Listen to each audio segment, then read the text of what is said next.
we doing? Your boy J-Rod is back with another video, man. We've been on a consistent grind. You know what I'm saying? We've been doing the uploads. If you guys are not subscribed to the channel, sub to the channel, leave a like on this video. And don't forget to turn on those post noties, bro. Post noties need to be on, chat. They gotta be on, man. Also, tell your mom, tell your pops, tell your grandpa, tell your grandmas, tell your aunts, tell your uncles about the channel, man. We're spreading this shit out. We're growing, man. We're getting better. Your boy went live yesterday as well. So your boy is starting to go live streaming more. More consistent uploads. I'm back in the game, baby. I'm back in the game. Soon I'm going to be uploading, some TikTok stuff. Really trying to blow up this channel. And listen, I updated the channel a little bit. I got the new banner here. I'm still trying to find a profile picture. I just threw some random shit on there. And look at this part's important right here, man. Look what it says right there, man. Goal for the end of 2022, 1K subs.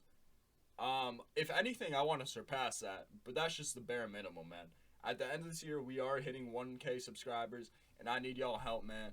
I'm going to keep grinding. I'm going to keep putting in the work, you know what I'm saying? But let's get into today's video, because I know that's what you guys have been waiting for. Also, one more thing. If you guys are not following my Twitter, how do I go to the profile? Okay, if you guys are not following my Twitter, follow my Twitter, because every time I upload a video / go live, you will get them here. Because sometimes post notifications on YouTube, they be weird. I know some of you guys be turning them on.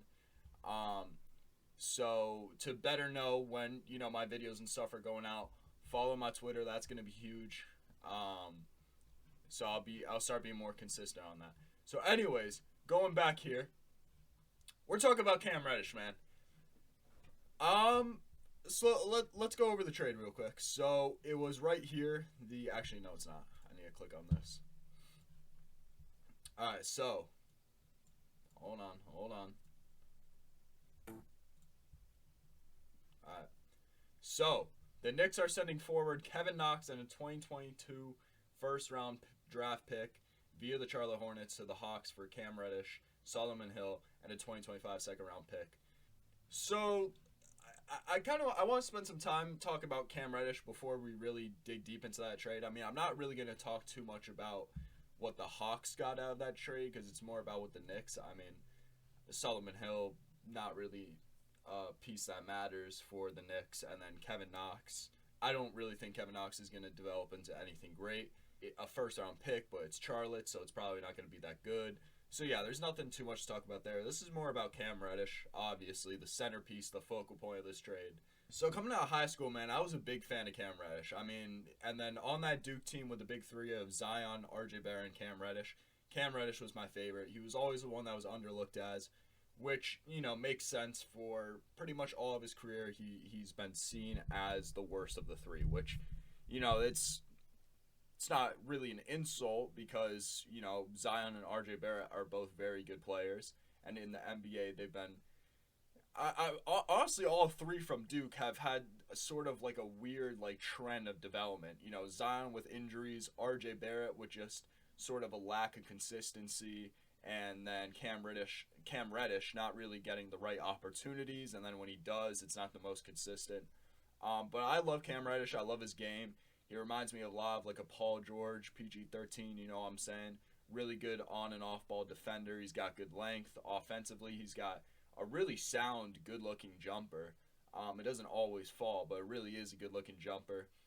He can have hot nights. I mean, he had one game this season already where he dropped 36 against the Orlando Magic, which we'll probably react to that later on. But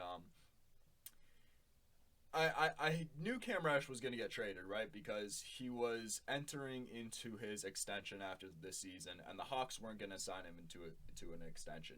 You were going to have to pay him at least 15 to 20 mil to probably keep him on the roster. The Hawks don't really have that cap space, and even if they did, they probably would want to spend it on other guys like DeAndre Hunter. They already gave John Collins a big contract. They gave Trae Young a big contract. So they already got Clint Capella's got one. So they got a lot of guys right there that they're paying and have to pay for the future. So that's why they didn't really get too much out of this trade. Now, when it comes to him going to the Knicks, I kind of like this. RJ Barrett and Cam Reddish coming together to unite, get that chemistry back. It's pretty sick. you know, part of me really likes this trade, and at the same time, you know, I kind of wish he went to another team because, you know, although the Knicks could definitely use another guy to either come off the bench or start, I was hoping he'd go to a team maybe like the Pistons or the Kings, where it's like, you know, a team that's really not talked about a lot, but he's going to get a lot of opportunities. Like if Cam Reddish was on either of those two teams, or even like the Houston Rockets, like he would be playing 30 plus minutes every night.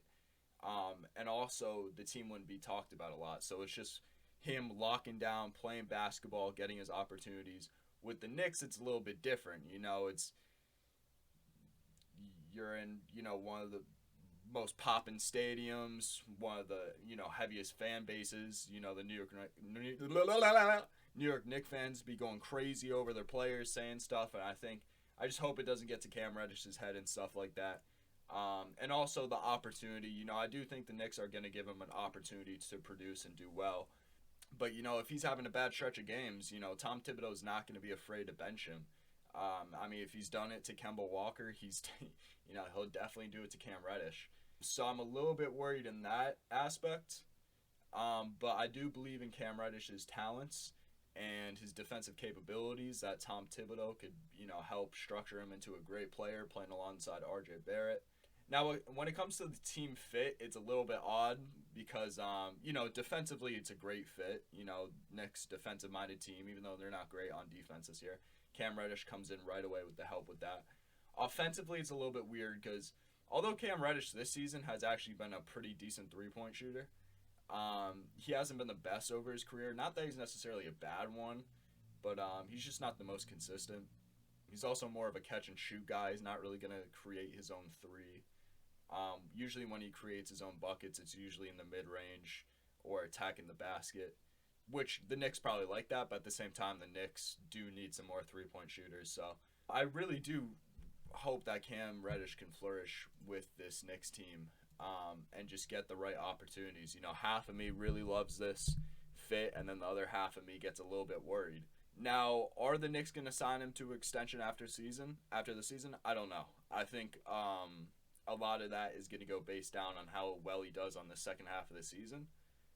So for that reason, the Knicks are almost going to have to, you know, play him to really see if they want to give him that bag or not. But we're going to do this, man. Why not? We're going to react to Cam Reddish, that Magic game where he had 36 points. Breaking down the film, you know what I'm saying? But Cam Reddish, you know, he's shown a lot of signs. Which one should we see? Signs to be great. And Magic is calling you to a celebration 50 years. I'm going to mute it. I'm not trying to get copyright. But you know what I'm saying? Cam Reddish, he's shown good games. You know, he's shown games where he could come out and really be the best player on the court. It's just all about consistency. And I love how I said before that he's not really creating his own threes, and he just did it right there. I'm not saying that he can't. It's just not really what his main, you know, focus is. Nice block there by Cam Reddish, man.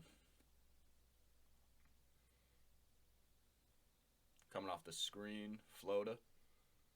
Okay. Yeah, he's just... He is gaining a lot more confidence, though, you know, compared to his rookie year. You know, he's always been a player who, I don't want to say isn't confident, but he, even with back when he was on Duke and stuff, he wasn't always, you know, really making sure that he had his shots up. And even for the Hawks, when he had his opportunities, he also wasn't taking advantage of the shots. But I really hope that he can do that for the Knicks, not be afraid to go up and take, you know, 10, 15 shots if he feels hot. And this is just one of those games right here against the Magic where he had that confidence. You can see he's pushing the ball up the court. He's not even looking to pass. He knows he wants a bucket. Take it to the paint. Drop that bitch in. Ooh, a little slice and dice. Well, without the dice.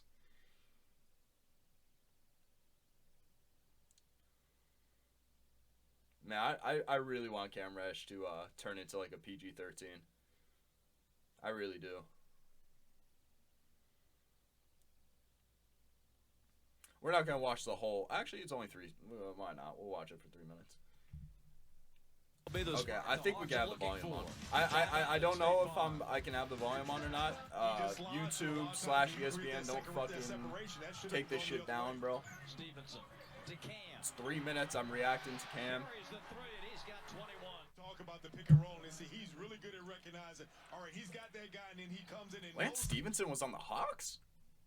that the defender's already Since when? nailed on it. He's got him coming. I know he's on the Cam Pacers does a now, good but when was he job on the of being able to Hawks? Get his feet set, and again, knock that down, and you know what because of what you got in Cam and Bogey on the wing. How long ago was this game?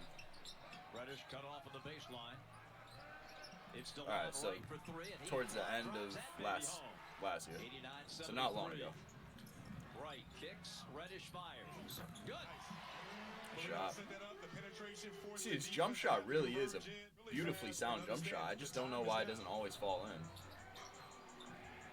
Collins. Man, that's hard to do. You pick the ball up off the floor And then go straight up rise up into a three. If Lopez beats you one-on-one, he has to take 5-6 dribbles. That's okay.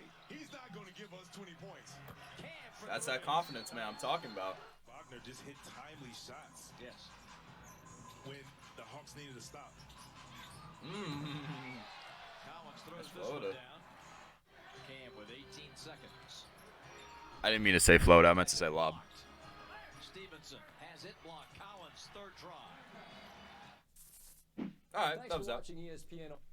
I mean, I feel like we just didn't even see anywhere near close to 36 points in those highlights. But yeah, he had 6 threes that game. I really hope he can, take advantage of this opportunity, and the Knicks can do a good job of developing him. And we'll see where he goes with the future. We'll see if he comes back to the Knicks for next season or not. And maybe, Cam Reddish could be the guy that they needed to push him into the playoffs, because the Knicks do need that bench depth. So I do think Cam Reddish can bring that, whether he comes off the bench or starts. But, yeah, that's that video. I will see you guys for the next one, and peace.